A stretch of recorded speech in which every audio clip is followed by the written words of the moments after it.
Hello, everyone, and welcome to the first episode of the Pick and Roll podcast. I'm Charlie, and this is my co-host, Brenner. And our other co-host, Vihan Talang, is out of town right now, and he'll be back for our next episode in a week or two. And without further ado, let's get into it. So, Brenner's going to tell you guys about the already played games today and the upcoming games for the MLB. All right, so the Royals beat the St. Louis Cardinals 6-4 earlier. One of two of the doubleheaders today, and then the White Sox won a game for once and beat the Minnesota Twins 3-1. Then the Twins and White Sox play again in 40 minutes for a doubleheader. The Cubs play the Orioles, Guardians play the Tigers, Mariners play the Padres, Yankees play the Rays, Dodgers play the Phillies. Then Nationals play the Mets, Oakland plays Boston. Rockies play the Reds. Royals play the Cardinals for their second game. Marlins play the Astros. Pirates play the Brewers. Rangers play the Angels. Braves play the Diamondbacks. And Blue Jays play the Giants. Basically every single team in the MLB. And then, as the time of recording this, Ollie Watkins just won the game for England with a 90-minute goal. So those are the scores for today so far. And just a couple hours ago, we got information that Kawhi Leonard has opted out of the USA men's basketball team for the Paris Olympics. And he is replaced for Derek White. Now me and Brenner will be sharing you guys our predictions for the upcoming NBA season for the Eastern Conference and Western Conference standings. So for my Western Conference standings, I will go by worst to best. So we have Utah, Portland, San Antonio, the Warriors, and the Lakers. I think the Lakers will miss the play-in this year along with the Warriors unless they get Lauri Markkanen, but at the time of recording, they do not have him yet. The Spurs, I don't think they're developed enough. And then the Jazz and Portland are just horrible. Even though the Trailblazers just got Denny, what's his last name? Avdia. And then for the play-in, we have the Rockets, the Clippers, the Pelicans, and the Kings. I think the Kings are a good team. They're just in a stacked conference. Pelicans, I don't think are going to be that good. Clippers lost Paul George, and the Rockets are kind of like the Spurs. They're just not developed enough.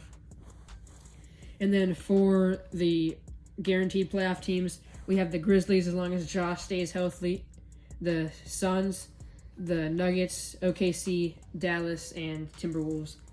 I think the Timberwolves are going to be the best regular season team with their insane defense and Anthony Edwards. And I think Dallas is going to be out for revenge. And then OKC and Denver are going to be really good. They're going to be in that mix. I feel like Minnesota and Denver are going to be separated by like 3 games. So those are my Western Conference Finals predictions or standings. So for my Western Conference standings predictions, I have Portland, then Utah, San Antonio, New Orleans, and Los Angeles. I think Los Angeles will barely miss out on the play-in by a couple games. And New Orleans, even though they did make the playoffs last year, I just don't have that much confidence in them. Even with the addition of DeJounte Murray, I just don't think they'll be that good. And San Antonio is too young, and Utah and Portland are also just not great. And into the play-in, we have Golden State at 10, Houston at 9, Sacramento at 8, and Memphis at 7. I think Golden State will have one more year where Curry somehow carries them to some form of playoff, but I do not think they will make it out of the play-in. Then we have Houston, who was kind of close to the play-in last year, Sacramento, who's basically in the same spot, and Memphis, they're going to bounce back from last year, but they're not going to be as great as some people might expect them to. And then we have the Clippers, Phoenix, Denver, OKC, Minnesota, and Dallas. I think the top 4 are pretty much locks to be in those positions. They're kind of interchangeable at this moment. And then Phoenix and Los Angeles are kind of in the middle of like the play-in and then also elite teams. All right, for my Eastern Conference predictions, I have Wizards, Pistons, Nets, Bulls, and Hornets. All those teams are not good at all. Wizards lost Denny, who's arguably their best player. Pistons might be a little bit better with addition of a few veteran guys like Tim Hardaway Jr. And then Bulls got absolutely fleeced, got Josh Giddey, and I don't think they're going to be good. Lost all their defense. And then for the play-in game, I got Raptors, Hawks, Heat, and Magic. I think the Magic are going to fall off a little bit just because I think the East got a little bit better. The Heat, I think they're going to be basically the same as last year. Hopefully Jimmy stays healthy for the playoffs, though. They might make a run to the finals again. Who knows? And the Hawks, I do not have faith in them, especially without DeJounte. They might even be lower than that. And then for my guaranteed playoffs, I got Cleveland at 6, Pacers at 5, Bucks at 4, and then a hot take, I have Boston at 3. Maybe I'm just a salty Mavericks fan, but then Knicks at 2 and Sixers at 1. I just think the Knicks and Sixers got a lot better, and Boston might be a little bit hungover from the finals, at least at the start of the season. I still think they're going to be a really good regular season team and definitely can make a playoff run, though.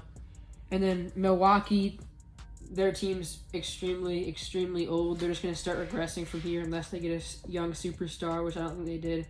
And the Pacers are going to get better. But Cavs, I think, are going to go down just because the East got better. Those are my Eastern Conference predictions.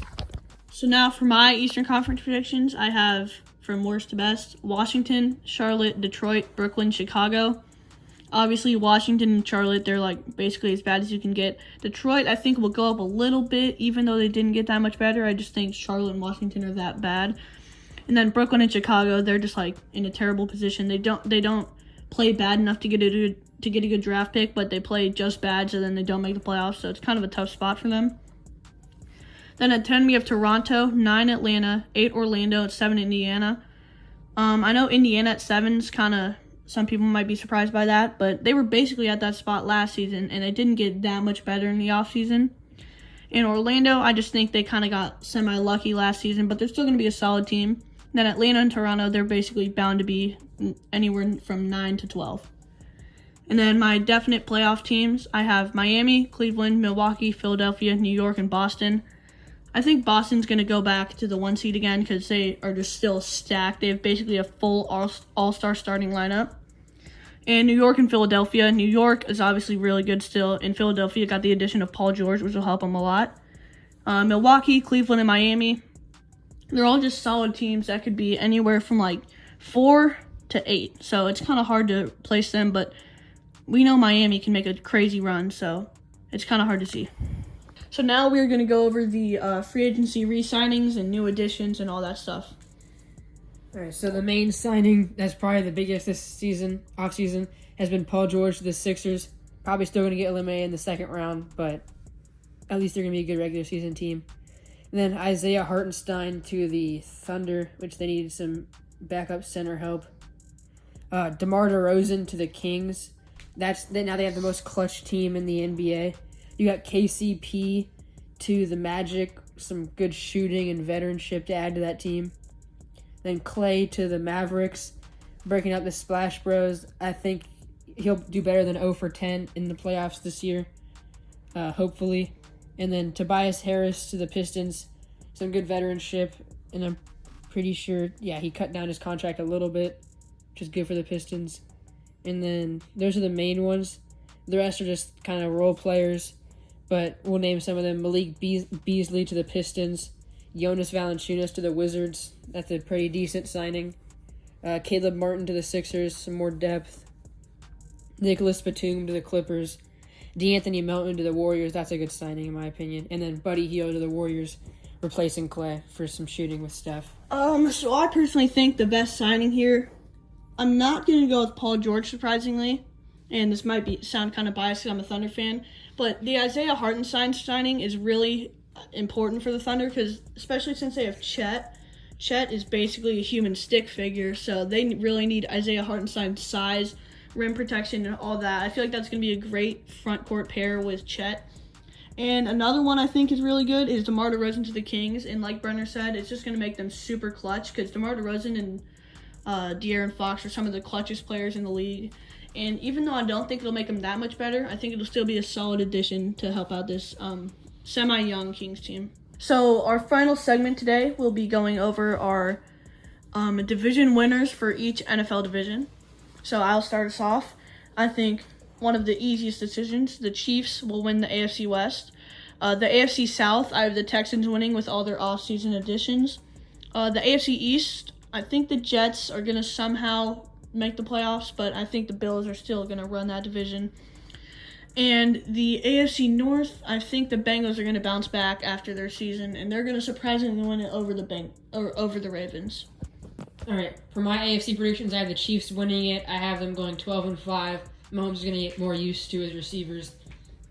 And then for the AFC South, I have the Texans winning that at 12-5. The AFC is pretty stacked. Then for the AFC North, I have the Ravens winning it at also 12-5. But I think that division, almost everyone's going to make the playoffs. I think the Steelers still go 9-8. Bengals make it. And then for the AFC East, I have the Bills winning it at 10-7. I think the Jets could make the playoffs. I have them going probably 9-8. And now for my NFC predictions. For the NFC South, I will be going with the Atlanta Falcons. For the NFC North, I will be going with... I'm still going to stick with the Lions. I think they're going to get business done like last year, but I think the Packers will give them a run for their money this year. The NFC West, you obviously have to go with the 49ers. The Seahawks are a decent team, but I still think they're not going to be as great.